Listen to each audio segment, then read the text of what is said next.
I can't sing.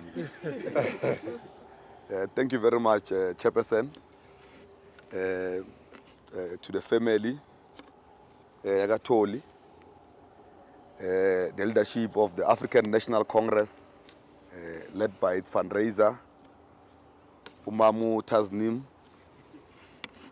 Mutara.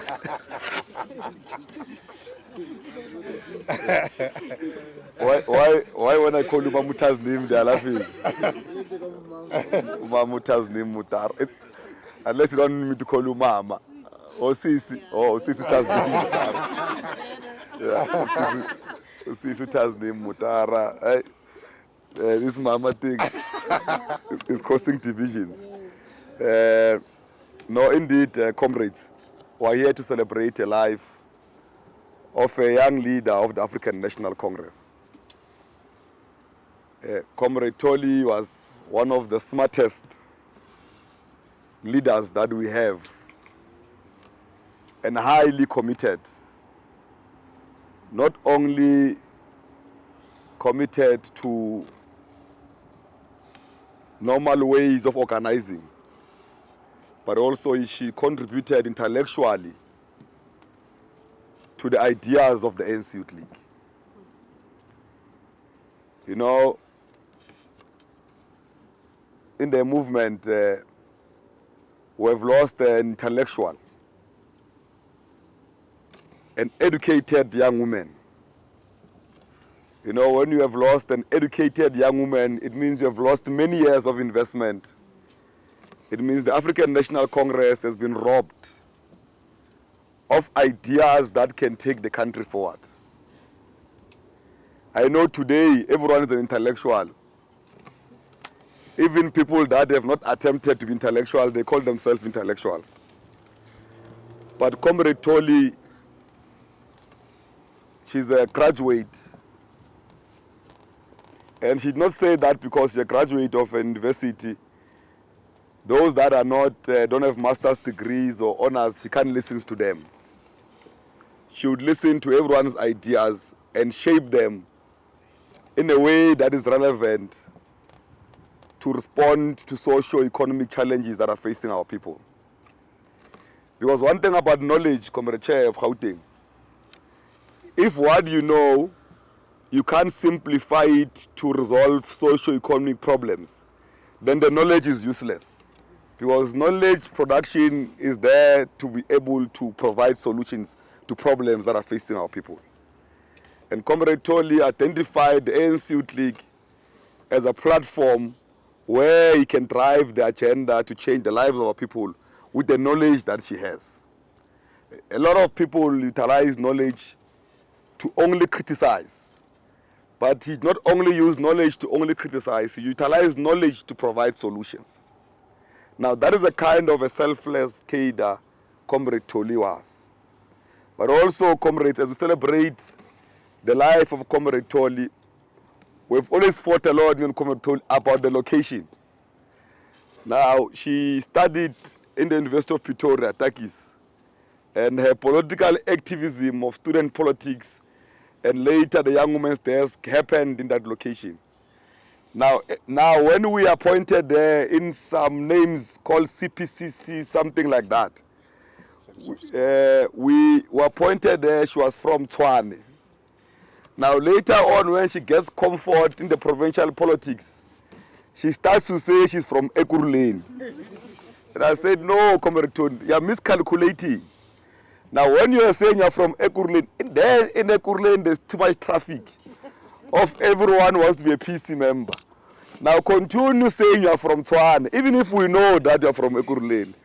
Now, we had that difficulty to a point whereby he ended up forcing herself that she's from here in Ekurhuleni and spending most of her time with the comrades of Ekurhuleni because she was very stubborn, Comrade Tholi, on what she wanted.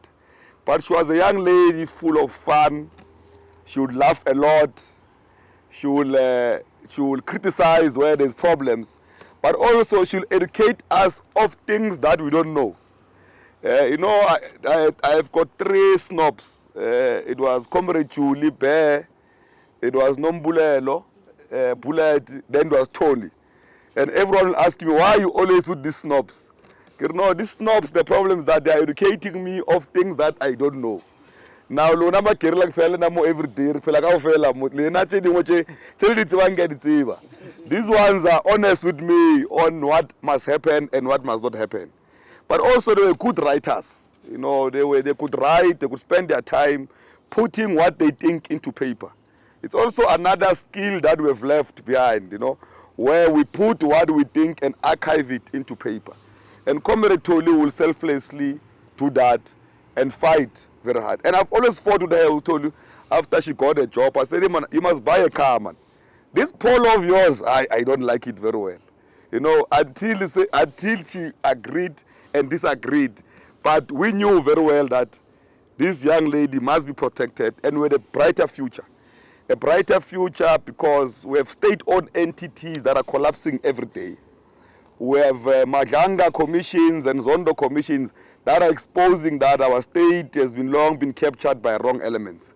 Now, at a stage where we're cleaning the system, we need young intellectuals who are conscientized, like Comrade Tholi, to take over the institutions of the state moving forward. Because we can't have an aging state and have a corrupt state that is collapsing, and we have no influence of new knowledge and ideas and young people who are ready, who must get into the system.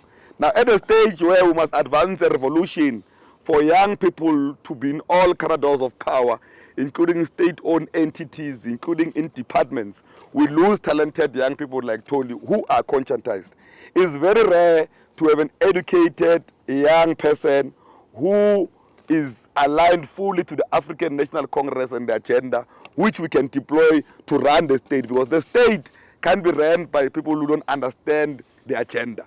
You can't say someone must advance your own program of the National Democratic Revolution when does not know it or believe in it. Because having a degree is not enough. You need to be conscientized to understand that the state is a vehicle to advance the people's interest. It's a vehicle to resolve the socio-economic problems. Now, when you are a servant of the people, you need to be conscientized to understand that your job is not a 6 to 6 job. It's a 24-hour responsibility because your role is to serve. Now, you are not employed like anyone else. Your job is to serve the people. Now, every day you wake up in the morning, when you are a servant of the people, Comrade Tasneem, you wake up every morning knowing that you are there to resolve problems and you have no lunch or waking hours. You know, I always say to people that even in clinics, you can't hear about in a clinic, Comrade Tasneem, when it's full, the clerks and the nurse are taking lunch. You can't take lunch when you're the servant of the people. Even at the police station, you can't take lunch when there's too many cases that are happening there. Now, when you are the servant of the people, unfortunately, you are paid less and expected to do more work. Now, I would say your salary is a stipend because you are permanently volunteering to assist the people of South Africa.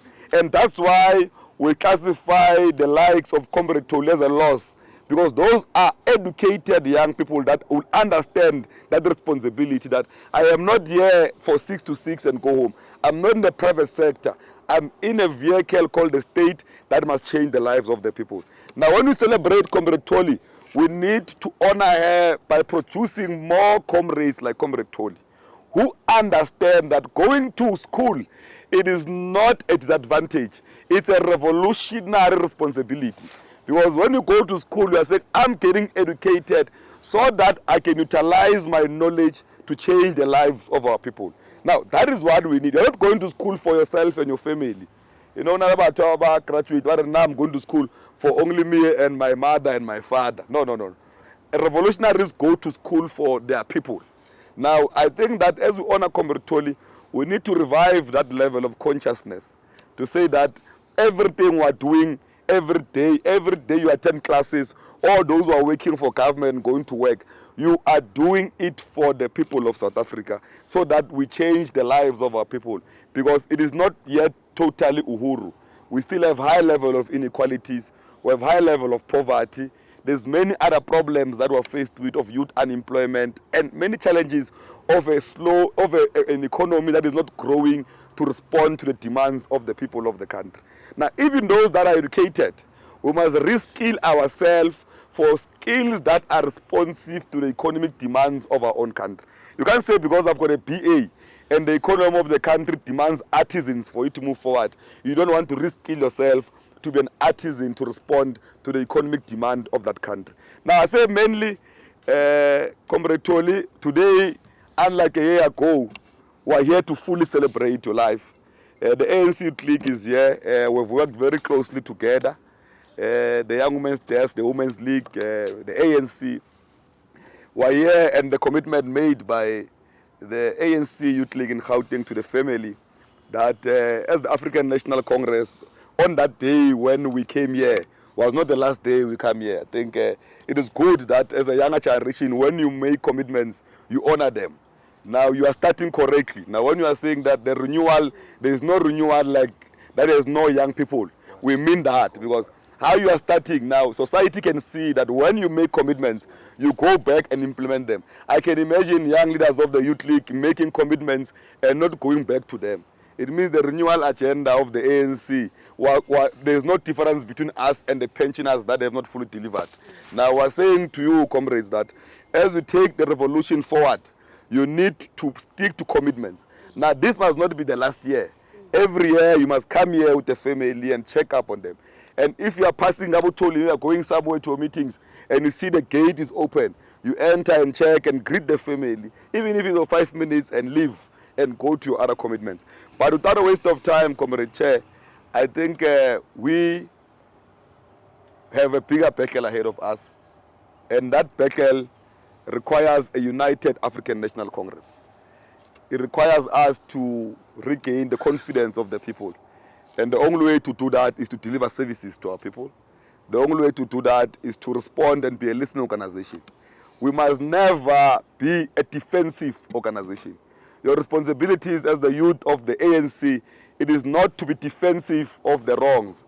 It's to take responsibility of the wrongs and give solutions to say that how you're going to move the country forward. So South Africa doesn't want a defensive ANC Youth League. They want a youth league that take responsibility for the mistakes and also take responsibility for the achievements. As much as you take responsibility for the achievements, you must also take responsibility for the mistakes. Now, when you are doing door-to-doors, now that we are going to elections, to request once again for the ANC to be given a mandate to take South Africa forward, you must not be angry when you are held accountable that you promised last 5 years ago that you are going to put a road here. Where is the road? You must account for the road that you have not built 5 years ago. You must not tell them big stories of IDPs or that the municipality was scope or redirected money from Tembisa to Davidton. They don't want to hear that. They want to hear when is the road going to be resolved. Now what we are saying, comrades, is that we must be the first line of defense of the African National Congress, because we have nothing to inherit but the African National Congress. Now the legacy must be protected, but we must also win the confidence of our people again, that we are a generation that is reasonable, that is prepared to take the country forward. Thank you very much.